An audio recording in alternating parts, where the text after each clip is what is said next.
A good evening, short story writers, part three, I think it is, of what got me into writing. So, I was talking yesterday about the fact that the internet was a big liberator, and all of a sudden there were these little online sites where they were actually asking for stories, and they were much more open to publishing them. Um,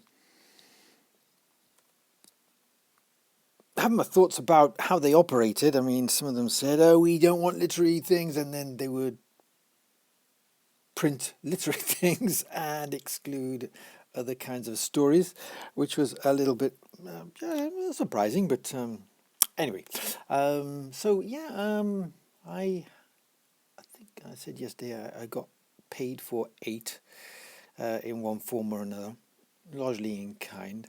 Um, and to me that was an achievement because before I started writing, I was a musician and always sending off my demos to record companies, and of course we're not what we're looking for at this time, and that was the most used to get back. And then when I started writing short stories and putting them in envelopes, I was getting similar sort of replies. So when the internet blew up, wow, there were, yeah, you could and people were leaving comments saying I enjoyed this and things like with the one that's in the comments there, Peters. Somebody said that they started off bored, but within by the end of the story, their heart was actually in their mouth. I was thinking, result, okay.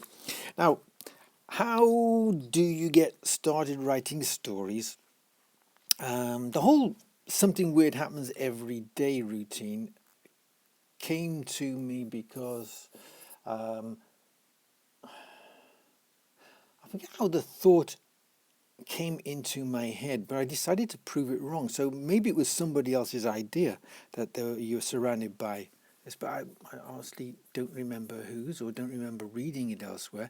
But I did, because I'm a contrarian, I use that word a lot about myself. Um, I've always got to post the opposite point of view if anybody says anything. You know.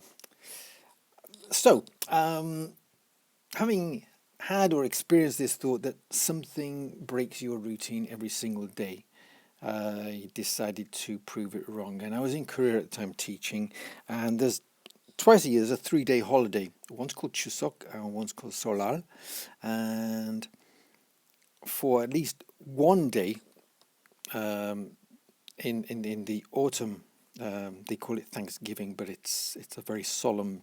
Um, it's almost like Poppy Day is here as a Remembrance Sunday. You're remembering not the fallen so much as your gone before you ancestors, and it's very solemn in tone. The observance is that on that one day, and for the 2 days either side of it, this is a 3-day holiday, nobody really goes out, and things have begun changing in the last few years, but certainly where I was at the time for the first few years, nothing happened. Certainly on Chuseok Day, and it was like Christmases in England. Everywhere was closed. Everywhere. Not even the convenience stores were open. So, with the exception of McDonald's. So, the first year I was there, but there were buses, strangely enough. So, got on a bus just to stretch my legs and get out and get some air. Came back and I went and got a coffee in McDonald's.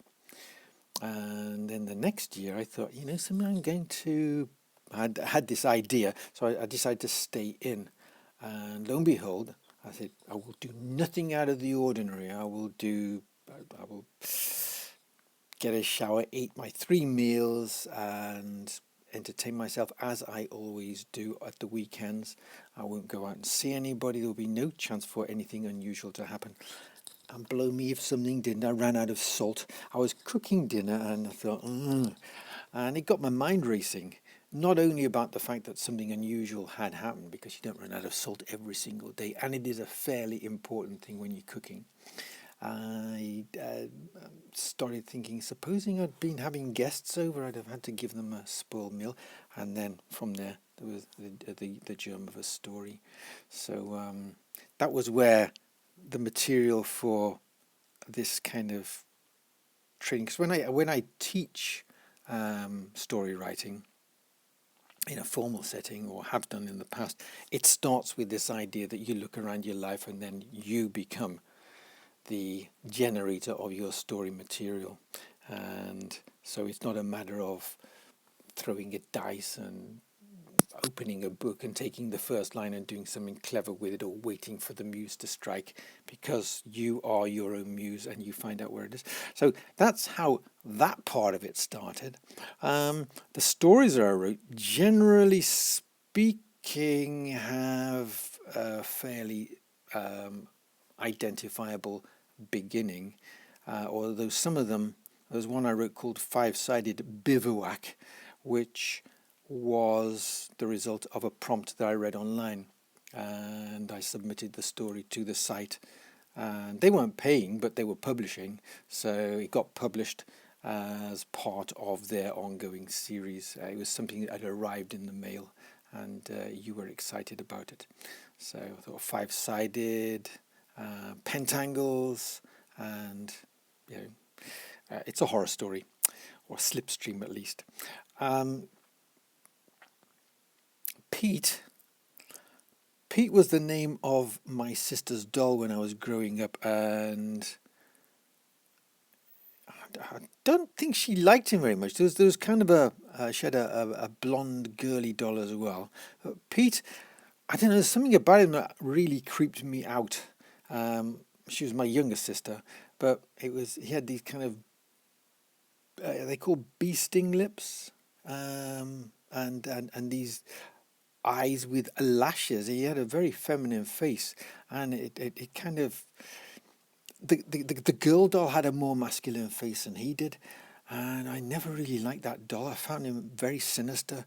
So like, obviously not the only one that finds dolls sinister, because there's been Chucky since then, and Annabelle, and so I carried that memory with me. And then the other thing was, I read a story a long time ago. It was a really horrible story about somebody who was very, very drunk. They got themselves a can of beer, and they opened it, they started chugging it, and then they fell over and they hit their head, knocked themselves out, and